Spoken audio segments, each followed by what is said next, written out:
පරිදි අදත් ඔයාලා හැමෝම ආයුබෝවන් කියලා පිළිගන්නවා ICT School Hub අපේ YouTube channel එකට. හරි. ඉතින් ගිය සතියේදී ඔයාලට මතක ඇති අපි 6 ශ්‍රේණියේ පළවෙනි පාඩම ගැන තමයි කතා කරගෙන හිටියේ. ඉතින් මම කිව්වා ඔයාලට මේ පාඩම මම කොටස් 3ක් විදිහට තමයි ඔයාලට අරගෙන ඉන්නේ. ඒකෙනුත් පළවෙනි කොටස තමයි අපි ගිය සතියේදී ආවරණය කරේ. ඉතින් අද අපි සූදානම් වෙන්නේ දෙවැනි කොටස ගැන ඉගෙන ගන්න. හරි. දෙවැනි කොටසට යන්න කලින් ඔයාලට පුංචි මතක් කිරීමක් කරනවා. ඔයාලා තාමත් අපේ ICT School Hub YouTube channel එක subscribe කරලා නැත්නම් පල්ලෙහා තියෙන රතු පාට subscribe button එක click කරලා එහා පැත්තෙන් තියෙන bell icon එකත් click කරන්න අමතක කරන්න එපා. හරි. එහෙනම් වැඩි කතා නැතුව අපි යමු අද අපේ පාඩමට.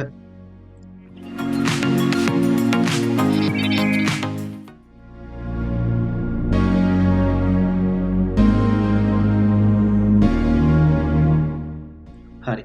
අපි කතා කරගෙන හිටියේ පරිගණකයේ වැදගත්කම කියන පාඩම ගැන. එතකොට අපි ගිය සතියේ ලෙසන් එකේදී ඉගෙන ගත්ත පරිගණකය හඳුනා ගනිමු කියන කොටස, පරිගණකයේ මූලික කාර්යයන්, පරිගණකයේ ලාක්ෂණික ගුණාංග, ඒ වගේම නිහිත පරිගණක සහිත උපාංග ගැනත් අපි ඉගෙන ගත්තා. හරි. ඉතින් අද අපි යන්නේ පරිගණකයේ සංරචක කියන කොටස ගැන ඉගෙන ගන්න. අපි අද දවසේදී මෙන්න මේ වීඩියෝ එකෙන් මෙන්න මේ කොටස සම්පූර්ණයෙන්ම ආවරණය කරනවා.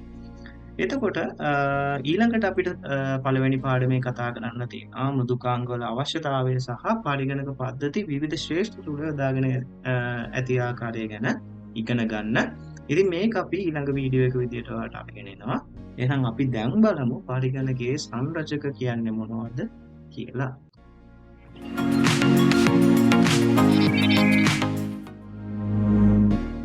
හරි. ඔන්න අපිට දැන් තියෙන්නේ පරිගණකයේ සංරචක හඳුනා ගන්න. ඉතින් පරිගණක සංරචක හඳුනා ගන්න කලින් මම ඔයාලට පුංචි දෙයක් කියලා දෙන්න. හරි. මෙහෙම හිතන්න. දැන් ඔයාලට පේනවා පොඩි බබෙක්ගේ ෆොටෝ එකක් තියෙනවා. ඔයාලට ස්ක්‍රීන් එකේ දැන් ඒක පේනවා ඇති. ඉතින් මෙන්න මේ බබාගේ ශරීරයේ තියෙන කොටස් ටික මේ විදිහට නම් කරලා තියෙනවා. ඔයාලට පේනවා මේ විදිහට හිස කියලා. ඊට පස්සේ නාසය මේ විදිහට නම් කරලා තියෙනවා. ඊට පස්සේ දත්, දිව, උරහිස ඔය ආදී වශයෙන් මෙන්න මේ මිනිසෙකුගේ ශරීරයේ තියෙන කොටස් ටික ඔය විදිහට නම් කරලා තියෙනවා. හරි. දැන් ඇයි මම මේක කිව්වේ? මුලින්ම අපි ඉගෙන ගන්න යන්නේ දැන් පරිගණකයේ සංරචක කියන කොටස ගැන. ඉතින් පරිගණකයේ සංරචක කියන්නේ පරිගණකයේ කොටස් කියන එකම තමයි. මම මේක ඔයාලට පෙන්නුවේ ඔයාලට අවබෝධයක් ගන්න පුළුවන් මේ අපේ මිනිස් ශරීරය ඇතුලේ තියෙන අපේ ශරීර අවයව වගේ. ශරීරයේ කොටස් වගේ මෙන්න මේ පරිගණකයටත් තියෙනවා පුතේ විවිධ කොටස්. ඉතින් ඔන්න ඔය කොටස් ගැන තමයි අපි අද ඉගෙන ගන්න බලාපොරොත්තු වෙන්නේ. හරි. අපි බලමු මොනවද මේ පරිගණකයේ තියෙන කොටස් කියලා. හරි. දැන් ඔයාලට පේනවා ඇති මෙන්න මේ විදිහට පරිගණකයක් තියෙනවා. ඉතින් ඒකේ කොටස් නම් කරලා තියෙනවත් ඔයාලට පේනවා ඇති. හරි. ඔන්න මෙන්න මේ විදිහට පුංචි රූපයක් එක්ක මෙන්න මේ විදිහට කොටුවට තියෙනවා යම්කිසි කොටසක්. හරි. මේක දැක්ක ගමන් ඔයාලා දන්නවා ගොඩක් අය මේ මොකද්ද කියලා. ඔයාලට පේනවා ඇති. අපි මේකට කියනවා මොකද්ද? මොනිටර් එක කියලා. එහෙම නැත්නම් අපි කියනවා සංදර්ශකය නැත්නම් ඩිස්ප්ලේ එක කියලාත් අපි මේකට කියනවා. හරි. ඉතින් මේක ඔයාලා දන්නවා අනිවාර්යෙන්. ඔයාලා ලැබ් එකේදී දැකලා ඇති, ගෙදරදී දැකලා ඇති. ඉතින් මේක තමයි මොනිටර් එක. ඊට පස්සේ මෙන්න මේ මොනිටර් එකට දෙපැත්තෙන් තවත් උපාංග දෙකක් මේ විදිහට තියෙනවා. ඔයාලට පේනවා ඇති. මේ පැත්තෙන් එකයි මේ පැත්තෙන් එකයි. හරි. මේකත් දැක්ක ගමන් ඔයාලා අඳුරනවා මේ තමයි ස්පීකර් එක. ඒ වගේමයි මෙන්න මෙතන තියෙනවා චූටි කොටු තියෙන දිග යම්කිසි උපාංගයක්. මේ ඔයාලට පේනවා එක එක කොටු තියෙනවා. ඉතින් මේකට අපි කියනවා යතුරු පුවරුව කියලා. හරි. ඊට පස්සේ ඊට එහා පැත්තෙන් තියෙනවා මෙන්න මේ වගේ තවත් කොටසක්. ඒ තමයි පුතේ මූසිකය. ඔයාලා මේව පාවිච්චි කරලා තියෙනවා. ඔයාලා ගේම් ගහනවා ඇති. ඉතින් ගේම් ගහනකොට මේ දේවල් පාවිච්චි වෙනවා. හරි. ඊට පස්සේ ඊට එහා පැත්තෙන් ඔයාලට පේනවා ඇති තියෙනවා මෙන්න මේ වගේ ලොකු පෙට්ටියක් වගේ යම්කිසි උපාංගයක්. ඉතින් අපි මේකට කියනවා පද්ධති ඒකකය එහෙම නැත්නම් සිස්ටම් යුනිට් එක කියලා. මේකට කියනවා පද්ධති ඒකකය එහෙම නැත්නම් සිස්ටම් යුනිට් එක කියලා. ඉතින් ඔයාලට ඇහිලා ඇති සමහරු මේකට කියනවා CPU එක කියලා. CPU එක කියලා කියනවා සමහරු. නමුත් පුතේ මේකට CPU එක කියලා කියන්නේ නැහැ. අපි ඉදිරියේදී ඉගෙන ගමු මොකද්ද මේ CPU එක කියන්නේ. හරි. ඊට පස්සේ මෙන්න මෙතන තවත් කොටසක් තියෙනවා ඔයාලට පේන හැටි. මේකට තමයි පුතේ අපි රවුටර් එක කියලා කියන්නේ. ඉතින් මේක ඔයාලා දැන් මේ දවස්වල නිතරම දකින උපාංගයක්. ඔයාලා Zoom වල වගේ ඉගෙන ගන්නවා මේ දවස්වල Zoom වගේ platform වල. ඉතින් ඔයාලට මෙන්න මේ අන්තර්ජාල රවුටරය එහෙම නැත්නම් ඉන්ටර්නෙට් රවුටරය කියන එක නිතරම දකින්න පුළුවන් දෙයක් වෙනවා අනිවාර්යෙන්ම. ඉතින් මේව ඔයාලා දැකලා තියෙනවා. ඉතින් ඔන්නෝව තමයි පුතේ පරිගණකයේ සංරචක විදියට අපිට හඳුන්වන්න පුළුවන්. හරි දැන් කවුරු හරි කෙනෙක් අහුවොත් මොනවද පරිගණකයේ සංරචක එහෙම නැත්නම් පරිගණකයේ කොටස් කියලා ඔයාලට කියන්න පුළුවන් වෙන්න ඕන මොනිටර් එක, ස්පීකර් එක, කීබෝඩ් එක, මවුස් එක, ඒ වගේම සිස්ටම් යුනිට් එක, ඔයාලට රවුටර් එකත් පරිගණකයේ කොටස් විදියට කියන්න පුළුවන්. හරි පුතේ. මෙන්න මේ අපි ඉගෙන ගත්ත පරිගණකයේ කොටස් ඒවායේ කාර්යයන් අනුව ඒවා යොදා ගන්න කාර්යයේ ස්වභාවය අනුව අපිට පුළුවන් නැවතත් කොටස් කීපයකට වෙන් කරන්න. දැන් අපි ඉගෙන ගන්න යන්නේ මොනවද කියලා අපි ඉගෙන ගත්ත පරිගණකයේ කොටස් ටික ඒ කොටස් යොදා ගන්න කාර්යයේ ස්වභාවය අනුව අපිට නැවත කොටස් වලට වෙන් කරන්න පුළුවන්. ඔන්න ඒව තමයි අපි දැන් ඉගෙන ගන්න යන්නේ. ඔන්න පළවෙනි එක විදියට තියෙනවා පුතේ ආදාන උපාංග input devices කියලා අපි කියනවා. ඊළඟට තියෙනවා පුතේ ප්‍රතිදාන උපාංග අපි output devices කියලා කියනවා. ඉතින් මේ නම් වලට ඔයාලා බය වෙන්න අවශ්‍ය නැහැ. මොකද මේවා එකින් එක ගැන අපි ඊටමත් සරලව කතා කරනවා. ඒ නිසා අවධානයෙන් පාඩම අහගෙන ඉන්න. ඊළඟට තියෙනවා පුතේ මධ්‍ය සැකසුම් ඒකකය Central Processing Unit. හරි. ඔයාලට මතක ඇති මං කිව්වා CPU කියලා එකක් තියෙනවා. ඒක ගැන අපි ඉස්සරහට කතා කරනවා කියලා. ඔන්න ඔය මධ්‍ය සැකසුම් ඒකකය කියන්නේ පුතේ අර කියපු CPU එකට. හරි. අපි මේක ගැන කතා කරද්දිත් වැඩි දුරටත් ඉගෙන ගමු මොකද්ද මේ කියලා. හරි. ඊළඟට අපි කතා කරනවා පුතේ ප්‍රධාන මතකය. එහෙම නැත්නම් main memory එක ගැන අපි කතා කරනවා. හරි. ඊට පස්සේ ආචයන උපාංග storage devices. ඔයාලා හොඳටම දන්න දෙයක් තමයි මේ. අපි ඒ ගැන කතා කරද්දී මේ ගැන තවදුරටත් කතා කරමු. හරි. ඊළඟට අපි අවසාන වශයෙන් ඉගෙන ගන්නවා sannivedana උපාංග communication devices කියන එක සම්බන්ධයෙන්.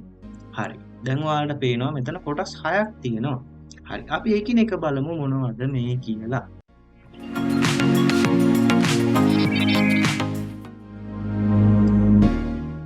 හරි පුතේ. දැන් අපි බලමු මොකද්ද මේ ආදාන උපාංග කියන්නේ කියලා. එහෙම නැත්නම් අපි ඒකට කියනවා input devices කියලා. හරි. ඔන්න ඔයාලට පේනවා පුංචි විස්තරයක් දාලා තිනවා. අපි චුට්ටක් කියවලා එමු මේ මොකද්ද කියලා. හරි.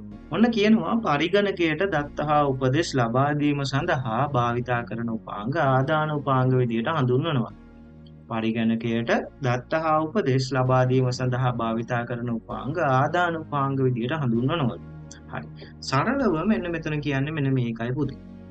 අපිට පරිගණකයට යම්කිසි දත්තයක් උපදේශක් වගේ දෙයක් ඇතුළත් කරන්න පාවිච්චි කරන උපාංග ආදාන උපාංග කියලා හඳුන්වනවා. කියන්නේ දත්ත හා උපදේශ පරිගණකයට ඇතුළත් කරන්න ගන්න උපාංග තමයි ආදාන උපාංග කියලා හඳුන්වන්නේ. හරි. මේක තව චුට්ටක් පැහැදිලි වෙන්න අපි උදාහරණ කීපයක් බලමු. හරි. දැන් ඔයාලට පේනවා උදාහරණ රාශියක් තියෙනවා. ඔන්න මුලින්ම තියෙනවා මූසිකය. හරි. මෙන්න මේ මූසිකය එහෙම නැත්නම් මවුස් එක කොහොමද පුතේ ආදාන උපාංගයක් වෙන්නේ? හරි. ඔන්න ඔයාලගේ ස්ක්‍රීන් එකේ තියෙනවා මොකක් හරි ෆෝල්ඩර් එකක්. ඔන්න ඔය ෆෝල්ඩර් එක ඔයාලට ඕපන් කරගන්න අවශ්‍යයි. ඉතින් මෙන්න මේ මවුස් එක කියන එක තිබ්බේ නැත්නම් අපි කොහොමද අපේ පරිගණකයට කියන්නේ මේ ෆයිල් එක ඕපන් කරලා දෙන්න කියලා. ඉතින් ඔයාලට තේරෙනවා අන්න ඒ කියන උපදේශ අපි ක්‍රියාත්මක කරන්නේ මෙන්න මේ ආදාන උපාංගය හරහා. එතකොට ඔයාලට තේරෙනවා මෙන්න මේ මූසිකය කියන්නේ ආදාන උපාංගයක් කියලා. හරි. ඊළඟට තියෙනවා පුතේ කීබෝඩ් එක. කීබෝඩ් එක නම් ඔයාලා දන්නවනේ. දැන් ඔයාලා Word එක ඕපන් කරගෙන ඉන්නවා. ඉතින් Word එකේ ටයිප් කරන්න ඕන දේ අපි ටයිප් කරන්නේ මෙන්න මේ කියන යතුරු පුවරුව පාවිච්චි කරලා. එතකොට ඔයාලට තේරෙනවා යතුරු පුවරුවත් ආදාන උපාංගයක්. හරි. ඊට පස්සේ තියෙනවා පුතේ මයික්‍රොෆෝන් එක. ඉතින් මේකෙන් තමයි අපි මෙන්න මේ කතා කරන දේවල් සියල්ල කරන්නේ. අපේ හඬ පටිගත වෙන්නේ මෙන්න මේ මයික්‍රොෆෝන් එක හරහා. එතකොට පරිගණකයට අපේ හඬ ඇතුළත් කරන්න අවශ්‍ය නම් මොකක් හරි හේතුවක් මත දැන් ඔයාලට පේනවා මම මේ වීඩියෝ එක රෙකෝඩ් කරන්නේ මෙන්න මේ මයික්‍රොෆෝන් එකක් හරහා. ඉතින් ඒකත් පුතේ ආදාන උපාංගය. හරි. ඊළඟට තියෙනවා වෙබ් කැමරාව. මේ වෙබ් කැමරාව ඔයාලා දන්නවා. වෙබ් කැමරාව හරහා තමයි ඔයාලගේ වීඩියෝස් පරිගණකයට ආදානය වෙන්නේ. හරි. ඊට පස්සේ තියෙනවා පුතේ තීරුකේත කියවනය. හරි. මෙන්න මේක ඔයාලා ගොඩක් දැකලා ඇති. ඔයාලා DSI එකකට එහෙම යනවා ඇතිනේ සපත්තු එහෙම ගන්න. ඉතින් මේ සපත්තු ගත්තට පස්සේ ඔයාලා දැකලා ඇති කැෂියර් එකෙන් ඔයාලගේ සපත්තු පෙට්ටිය අරගෙන මෙන්න මේ වගේ යම්කිසි උපකරණයකට අල්ලලා ස්කෑන් කරනවා. ඉතින් එතන තියෙනවා පුතේ මෙන්න මේ වගේ කෝඩ් එකක්. කළු පාටට මෙන්න මේ වගේ ඉරි තියෙන කෝඩ් එකක් තියෙනවා. ඉතින් ඔන්න ඔය කෝඩ් එක තමයි ස්කෑන් කරලා ගන්න. ඉතින් එතකොට මෙන්න මේ කෝඩ් එක ස්කෑන් කරාම අපේ පරිගණකයට හඳුනා ගන්න පුළුවන් මොකක්ද මේ මෙන්න මේක දැන් විකිනිලා තියෙන්නේ කියන එක හඳුනා ගන්න පුළුවන්. එතකොට මෙන්න මේ තීරුකේත කියවනය කියන්නේත් ආදාන උපාංගය. ඊට පස්සේ පුතේ 6 වෙනි එක ස්කෑනරය. හරි. ඔන්න අපි ගාව තියෙනවා පරණ ෆොටෝ එක. මට අවශ්‍යයි ඔන්න ඔය ෆොටෝ එක මගේ පරිගණකයට ඇතුළත් කරගන්න. මම මොකද කරන්නේ මෙන්න මේ ස්කෑනරයක් පාවිච්චි කළා ඒ ෆොටෝ එක මේක ඇතුළට දාලා ස්කෑන් කරලා පරිගණකයට ආදානය කරගන්න. හරි. ඉතින් ඔන්න ඕවා තමයි පුතේ ආදාන උපාංග වලට උදාහරණ විදියට අපිට කියන්න පුළුවන්. හරි. මම හිතනවා දැන් ආදාන උපාංග කියන එක ඔයාලට පැහැදිලි ඇති කියලා.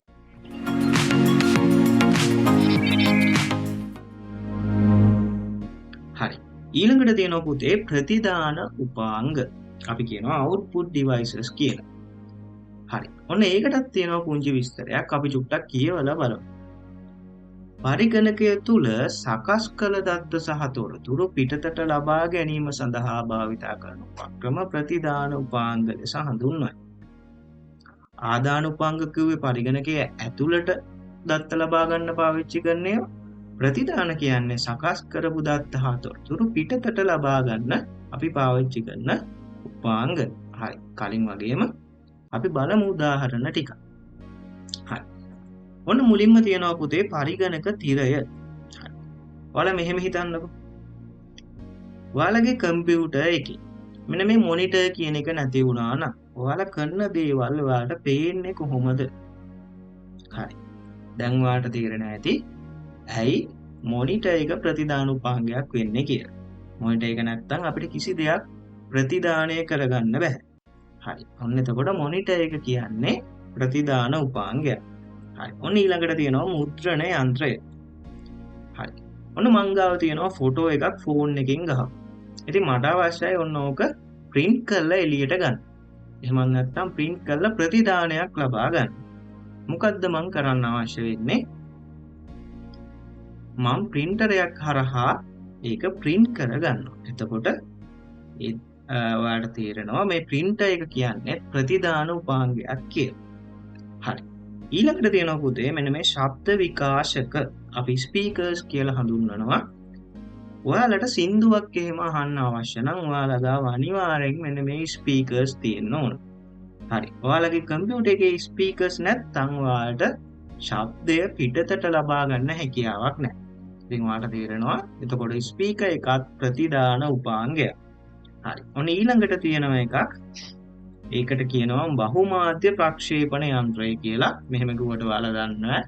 ඔයාලා දන්නේ ප්‍රොජෙක්ටර් එක කියලා කිව්වම. ප්‍රොජෙක්ටර් එකත් හරියට මොනිටර් එක වගේ. හැබැයි මොනිටර් එක පොඩි. ප්‍රොජෙක්ටර් එකෙන් අපිට පුළුවන් අර ෆිල්ම් බලනවා වගේ ලොකු ප්‍රතිදානයක් ලබා ගන්න. හරි. අපි බලමු ඊළඟට තියෙන්නේ මොකක්ද කියලා.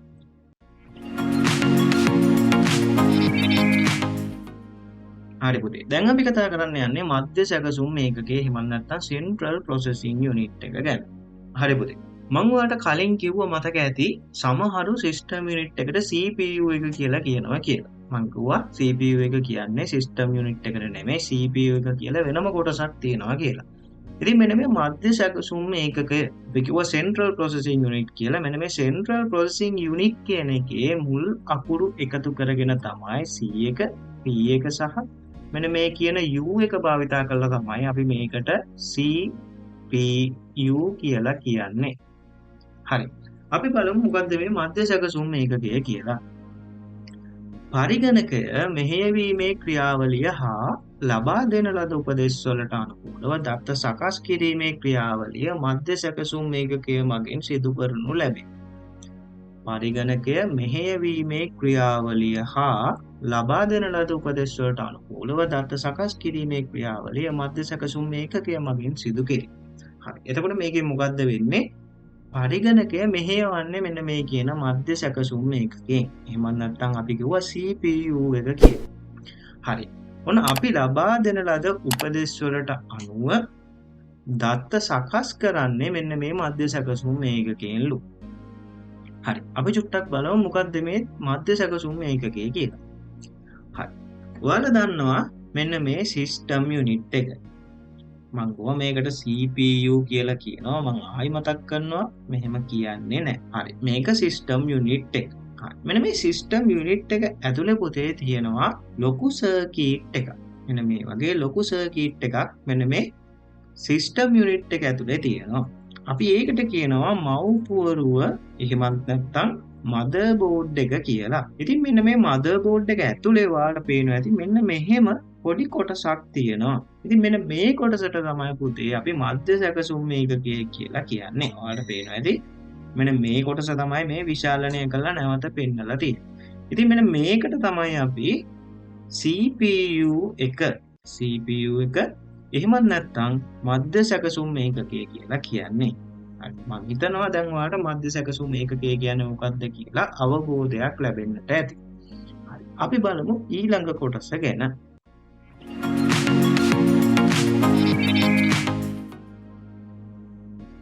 ඔන්න පුතේ ඊළඟට අපි කතා කරනවා ප්‍රධාන මතකය එහෙමත් නැත්නම් මේන් මෙමරි එක ගැන. හරි.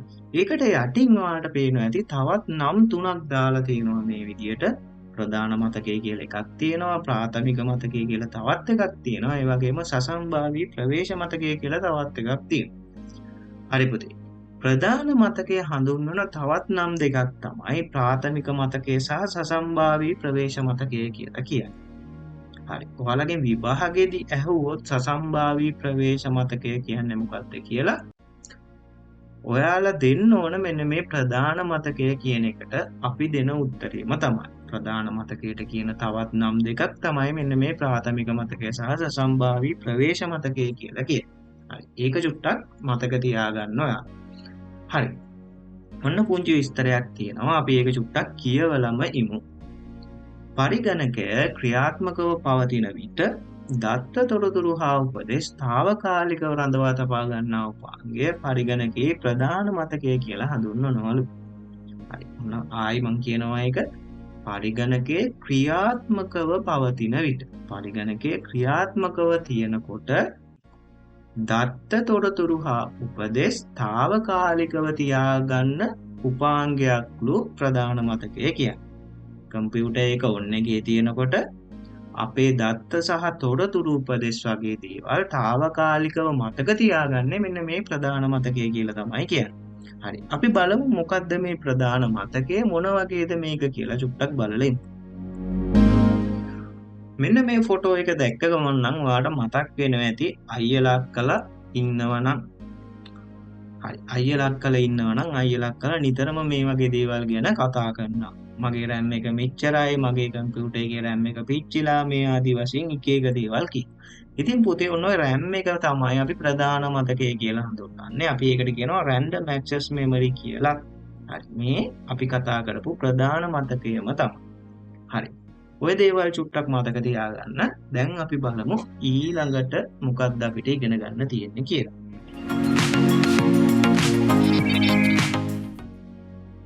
හරි පුතේ. ඊළඟට තියෙන ඔන්න ආචයන උපාංග storage devices. හරි. ඔන්න ඒකටත් පුංචි විස්තරයක් තියෙනවා. විස්තරේ කියවලම අපි පැහැදිලි කරගමු මොනවද මේ කියලා. නැවත ප්‍රයෝජනයට ගැනීම සඳහා තොරතුරු දත්ත හා උපදෙස් ගබඩා කර ගැනීමට භාවිතා කරන උපක්‍රම ආචයන උපක්‍රම විදිහට හඳුන්වනවා. නැවත ප්‍රයෝජනයට ගැනීම සඳහා තොරතුරු දත්ත හා උපදෙස් ගබඩා කර ගැනීමට භාවිතා කරන උපක්‍රම ආචයන උපක්‍රම විදිහට හඳුන්වනවා. හරි. දැන් ඔයාලට තේරෙනවා ආචයන උපාංග කියලා කියන්නේ අපේ තොරතුරු දත්ත සහ උපදෙස් වගේ දේවල් ගබඩා කරලා තියාගන්න අපි පාවිච්චි කරන උපාංග වගේකට. හරි. අපි තව චුට්ටක් බලමු. අපිට පුතේ මෙන්න මේ ආචයන උපාංග කොටස් දෙකකට බෙදන්න පුළුවන්. ආචයන උපාංග ප්‍රධාන කොටස් දෙකකට බෙදන්න පුළුවන්. පළවෙනි එක තමයි අභ්‍යන්තර ආචයත කියලා අපි කියනවා. දෙවැනි එක තමයි බාහිර ආචයත. හරි පුතේ. අපි චුට්ටක් මේවට උදාහරණ බලලම මේ මොකක්ද කියලා තවදුරටත් පැහැදිලි කරගමු.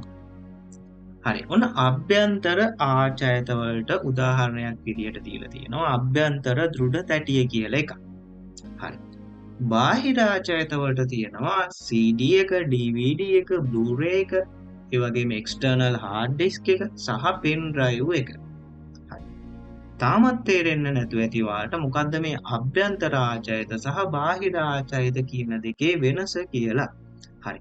අභ්‍යන්තර ආචයත කියන්නේ පුතේ පරිගණකයට ඇතුළතින් සම්බන්ධ කරලා තියෙන අපේ දත්ත ගබඩා කරන්න පුළුවන් උපාංගවලට.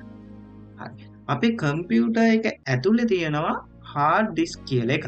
ඉතින් ඒක තමයි මේ තියෙන්නේ. ඔන්න ඔය කියන hard disk එකේ තමයි පුතේ අපේ දත්ත සහ තොරතුරු වගේ හැම දෙයක්ම තැම්පත් කරලා තියාගන්න.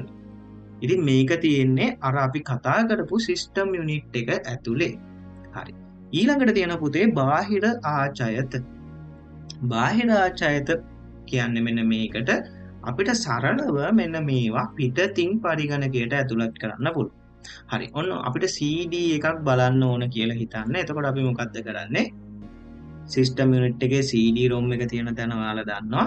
එතන තියෙන පුංචි බටන් එකක්. ඒ බටන් එක ප්‍රස් කරපු ගමන් අපිට පුළුවන් අපේ CD එක දාලා CD එකේ තියෙන්නේ මොනවද කියලා බලන්න. ඉතින් DVD එකත් එහෙමයි, Blu-ray එකත් එහෙමයි. මෙතන තියෙනවා external hard disk කියලා එකක්. ඒකත් එහෙමයි. අපි ඒකත් pen drive එක plug කරනවා වගේම තමයි plug කරන්නේ. ඊට පස්සේ pan දාවකේ ඔයාලා දන්නවා මේ pen එක. ඉතින් මෙන්න මේ හැම දෙයක්ම පිටින් තමයි සම්බන්ධ කරන්නේ. ඉතින් පිටින් සම්බන්ධ කරන නිසා අපි ඒවට කියනවා බාහිර ආචයත කියලා. පරිගණකයට ඇතුළතින්ම සම්බන්ධ කරලා තියෙන ඒවට අපි කියනවා අභ්‍යන්තර ආචයත කියලා.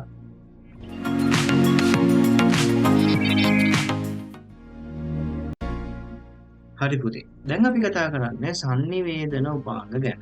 අපි ඒකට කියනවා communication devices කියලා. හරි. ඔන්න කලින් වගේම පුංචි විස්තරයක් තියෙනවා මේකටත් අපි චුට්ටක් කියවලා ඉමු.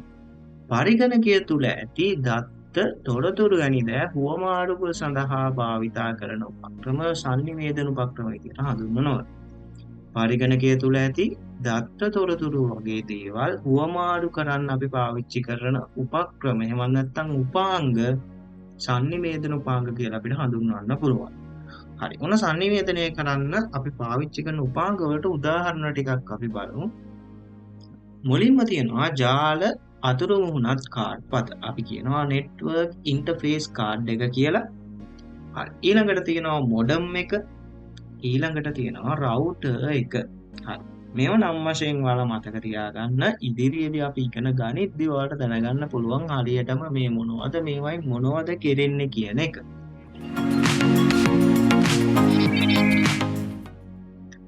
හරි පුතේ. ඉතින් ඔන්න ඔය විදිහට තමයි අපි ඔයාලගේ පළවෙනි පාඩමේ දෙවෙනි කොටස අවසන් කරේ. හරි. අපි චුට්ටක් මුලින් ඉඳන් බලමු අපි අද දවසේදී මොනවද කතා කරේ කියලා. හරි. මුලින්ම අපි පරිගණකයේ සංරචක හිමන් නැත්තම් පරිගණකයේ කොටස් ගැන ඉගෙන ගත්තා. ඊළඟට අපි යොදා ගන්නා කාර්යයේ ස්වභාවය අනුව පරිගණක සංරචක නැවත වර්ගීකරණය කරා. යොදා ගන්නා කාර්යයේ ස්වභාවය අනුව පරිගණකයේ සංරචක නැවත වර්ගීකරණය කරා. හරි. මොනවද? හරි. මුලින්ම අපි ඉගෙන ගත්තා ආදාන උපාංග input devices ගැන. ඊට පස්සේ අපි ඉගෙන ගත්තා ප්‍රතිදාන උපාංග හිමන් නැත්නම් output devices ගැන. ඊට පස්සේ අපි ඉගෙන ගත්තා මධ්‍ය සැකසුම් ඒකකය එහෙම නැත්නම් central processing unit එක අපි කිව්වා ඒකට CPU එක කියලා කියනවා කියලා. හරි. ඊළඟට අපි ඉගෙන ගත්තා ප්‍රධාන මතකය එහෙම නැත්නම් ප්‍රාථමික මතකය එහෙම නැත්නම් සසම්භාවී ප්‍රවේශ මතකය ගැන අපි ඉගෙන ගත්තා. ඊළඟට අපි ඉගෙන ගත්තා ආචයන උපාංග ගැන. ඒ වගේමයි අවසාන වශයෙන් අපි ඉගෙන ගත්තා sannivedana උපාංග ගැන.